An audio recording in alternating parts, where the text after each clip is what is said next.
Welcome to Gamers Garden Retro. I'm Seb and I make videos about retro consoles, arcade games, home ports, cult classics and other odds and ends that interest me. This is episode 3 in my series that looks at every announced game from the official UK Sega Saturn Magazine that was cancelled, unreleased or simply disappeared into the ether. Don't get me wrong, this is not a negative critique. Sega Saturn Magazine is my favourite video game magazine of all time due to its design, exclusive reports, staff of writers and their dedication to the Saturn.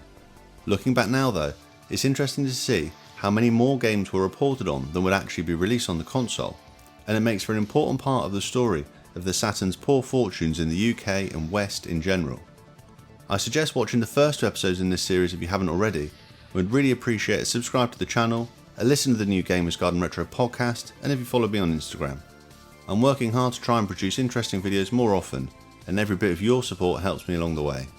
Right, now let's get stuck into a few more issues of Sega Saturn Magazine. James Cools from Virtual Cop was on the cover of issue 2, and issue 9's cover for July 96 is graced by Cools again, alongside his partner from the first game, Michael Hardy, and newcomer Jeanette Marshall. Sonic Extreme features prominently with 2 renders of Sonic himself on the cover. The 3D pad also gets a small image announcing its reveal. And my copy of issue 9 was kept back by the newsagent for someone called Mark, who I can only assume was a dedicated Saturn fan back in the mid-90s. The news section on page 6 leads with a report on the recent E3, filled with many quotes from Sega of America CEO himself, Tom Kalinske. The Saturn's price was about to drop to £199, a response to the ever-lowering price of Sony's PlayStation. And although we now know of the drama behind the scenes between Sega of Japan and Sega of America, the report here is of a strong and confident Sega in the face of a brutal competition from Sony, and Kalinske references Sonic Extreme as core to that confidence several times, along with announcing that Virtua Fighter 3 is coming to the Saturn. Jumping ahead for a moment to page 32, we also have a double-page spread on the upcoming 3D mainline Sonic game, including an interview with Mike Wallace, a producer who would remain with Sonic Extreme throughout its production and cancellation. In it he talks about the 360-degree rotation, the awesome graphics, the puzzles, and the pressures associated with getting a Sonic game ready. He hints towards difficulties using Sega Graphics Library, stating that they are making their own graphics library. We now know that it was Wallace who asked the next Sega of America CEO, Bernie Stolar, for the use of Sonic Team's Knights engine, but that would not prove a successful avenue either. I remember seeing these images when they first released, and it indeed created a lot of hype, but this is sadly about as much of Sonic Extreme as we would ever see when the Saturn was actually on sale. Jumping back to page 8, we have a follow-up article to issue 5's coverage of the Netlink. This report makes reference to the Netlink getting you online via the TV. It will come out with a CD of HTML software as reported before, and now states a keyboard and mouse will come out for the Saturn shortly after the Netlink's release. There's still no confirmed UK release date, although Sega Saturn Magazine state that Sega want to get it out before Christmas 96. Moving across to page 9, we have a first look at what will become Bubsy 3D, a game now infamous for being among many people's worst games of all time list, and it only saw release on the PlayStation in late 96. Although running in the PS1 high-res mode, Bubsy 3D was a bland third entry in the Bubsy series, and one of a number of 4th gen franchises that struggled with the shift to the 5th gen. The Saturn port would later be announced as taking advantage of the upcoming 3D pad, and even in this small report, Sega Saturn Magazine do not show much enthusiasm, stating that Sega Soft's bug already plays better, and reiterating that Sonic Extreme is just around the corner. Moving down page 9, we have reference to a handful of games that won't be finished on the Saturn, all by Scavenger. This was a publisher full of people who came from the Commodore Amiga demo scene, and they would release both Amok and Scorcher, 2 technically strong Saturn games that both began life as Sega 32X projects. This article announces Into the Shadows, Tarantula, Terminus and Aqua for the Saturn. Sadly all games that would not see the end of production for the console or any other announced platforms, with Scavenger eventually going bust in 1998. In the report here, Sega Saturn Magazine state they saw playable all rolling demos of all of these games, and more details will be given on these impressive looking games soon. Turning over to page 10, there is another in the many cancelled games of this issue with Micro Machines V3. The true sequel to Micro Machines 2 Turbo Tournament, this was the series' jump into 3D. and after some delays would eventually see release on the PlayStation in mid-97, the PC in 98, and the N64 in 99. This likely pushed the in-development Saturn version too late into the console's life, and so it was quietly cancelled in 97 in a largely unfinished state, although the game was demonstrated on the console at the 96 E3. SSM reports that Micro Machines will see release alongside Pete Sampras Extreme Tennis, so I guess that's another cancelled game for this issue too, as that would only see release on the PS1. As first seen in issue 6, on pages 42 to 45, there's a big showcase on Project Overkill, the isometric shooter by Konami that would release on the PS1, but although a Saturn version begun development alongside this, it was never released.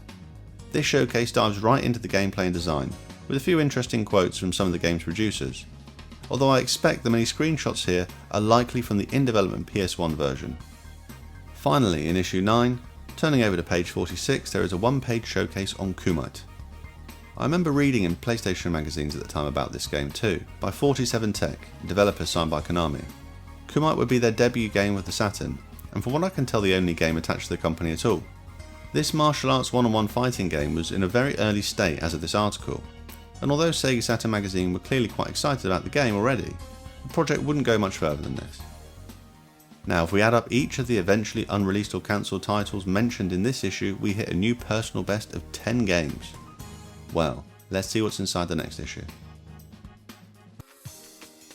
Issue 10 for August 96 leads with a render of Nights from Nights into Dreams, the first Sonic Team game for the Saturn, and it's reviewed in this issue as well, stated as being the greatest game of the year. 2 more Sega properties get cover lines in Athlete Kings and Virtua Fighter Kids, and there's a good range of showcases, with pieces for those 2 games, along with Alien Trilogy, Tomb Raider, and a great 4 pages on Sega arcade cabinets. First up on page 10 there's a very small update on Sonic Extreme, just a few screenshots accompanied by a reassuring message that the team has its head down for the final stretch of development and we can still expect the game for Christmas. This is sadly the last coverage we will have in the magazine of what was at the time a very promising top tier game for Sega and Saturn owners. Moving forward to the coming soon section, we have a half page on what was going to be Rayman 2 in its original form on page 15. This sequel was planned to be a 2D platformer, just like the first game, for release on both the Saturn and PlayStation. The game's difficulty would be easier, and gameplay more puzzle based, with the idea of appealing to a wider audience. There's a fair bit of information about this cancelled game online, and it seems it got quite far through development. It's reported that when the dev team saw Crash Bandicoot being played, it sparked their interest in using 3D for Rayman. Rayman 2 The Great Escape, as this would become, may have missed the Saturn, but it did see release on Sega's following console, the Dreamcast instead. Here Sega Saturn Magazine referenced the first game pretty lowly as a simple 2D platformer, but say that the work in progress version they had of this sequel was actually shaping up to be quite fun. Turning over to page 16, a compilation of Mortal Kombat 1 and 2 is announced, simply called MK1 and 2 Duo. Now this is sort of a cancelled game. The Saturn did receive ports of MK2, Ultimate MK3 and MK Trilogy, which used the MK3 engine and included characters and stages from MK1, so the console was hardly deprived of Mortal Kombat. I can only find a record of this supposed double pack here in the magazine, and it states that the versions of MK1 and 2 will feature arcade perfect graphics, all of the secrets included, and be out before the end of summer. The double pack would disappear, but we got plenty of other Mortal Kombat on the Saturn instead. Just below on the bottom of page 16 is a small report on an action game of Waterworld, the big budget post-apocalyptic film that infamously suffered a difficult production and bombed when it released in cinemas in '95. The box office takings weren't quite as bad as popular opinion suggests, but Waterworld was certainly a big disappointment, and games for Sega's Mega Drive, 32X and Saturn were parts of a big merchandising push that were all cancelled. That's a few less cancelled games in here, so let's move on to the next issue. Issue 11 for September 96 leads with a big cover image of Candy from the upcoming AM2 fighting game Fighting Vipers, first reported back in issue 5. Joined by cover lines of Virtua Cop 2 and Virtua Fighter 3, AM2 were clearly being held in high regard here. There's some big news starting on page 6 about the upcoming and much delayed Doom port for the Saturn, a game that would not be as great as it appears here. But the bigger news for Sega Saturn Magazine fans is that Sam Hickman leaves as editor, after guiding the magazine through nearly its first full year. Rich Ledbetter returns after helming the short-lived but also excellent Maximum magazine, and he will now stay with Sega Saturn Magazine as editor right until the end. Moving forward to page 12, the Coming Soon section leads with Syndicate Wars, Bullfrog's sequel to its popular real-time strategy game from '93, Syndicate. This first released on PC in October '96, and its console release would be on the PS1, with that version slipping back to July '97. It seems the Saturn port would have been based on this PS1 version, very slightly cut back from the PC original, and running in the PC's low resolution mode. Here, Sega Saturn Magazine say that it will join Magic Carpet, Theme Park and High Octane as Bullfrog's latest Saturn game, and it's scheduled for an autumn release. They also expect to receive a preview version soon, so we'll see Syndicate Wars discussed again in future issues before it gets the eventual axe. After a busy issue 9 and 10, there's only Syndicate Wars in the cancelled games list for issue 11. This issue does contain a lot of high scoring reviews though, and it's worth mentioning here. Now, the official magazines for every console always had a tendency to score high, for obvious reasons. But this issue must set some kind of record. Virtua Fighter Kids 91%, Alien Trilogy 89, Athlete Kings 91, Exhumed 92, NBA Action 88, Space Hulk 90, Kyo Flying Squadron 78 with the lowest score in this issue, Buster Move 2 93, Story of Thor 89, Olympic Games 79 and NHL Powerplay Hockey 86. Even though the Saturn was in trouble in the UK by this point in '96, Sega Saturn Magazine clearly thought you still had plenty of good games to play on this console.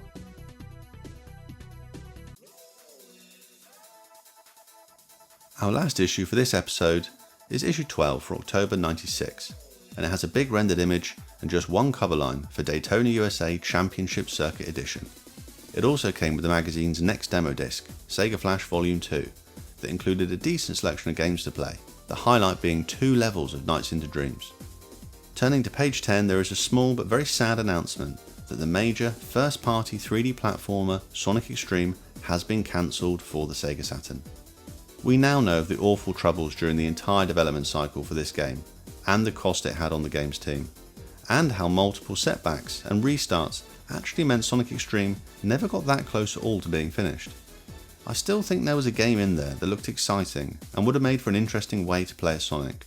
Whether it was ever possible for this game to actually be finished on the Saturn doesn't really matter now, and Sega Saturn Magazine didn't make a huge deal out of it at the time, with this very small article tucked away at the end of the news section. Saturn owners will receive an enhanced port of the Mega Drive's Sonic 3D instead, but this won't do much to fill the gap left by not having your company mascot heading up a major first-party game on your flagship console. And this confirmation of the cancellation of Sonic X-treme is the only game from this issue, and it brings episode 3 to a close.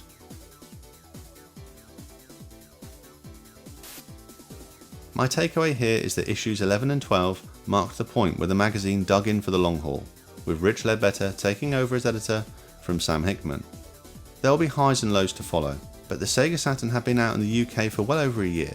It was already receiving less games than the PlayStation, and as issue 9 would prove, that trend was set to continue. Sega Saturn Magazine will continue to fly the flag though, and emphasise the library that UK gamers would receive. But as we'll see in upcoming episodes, there's more cancelled games to look at yet. Thanks for watching this video, and if you've seen the whole series so far, I hope you're enjoying it. Episode 4 will be coming along soon, so please leave a like, subscribe, comment to let me know what you think, all that good stuff, and I'll speak to you soon.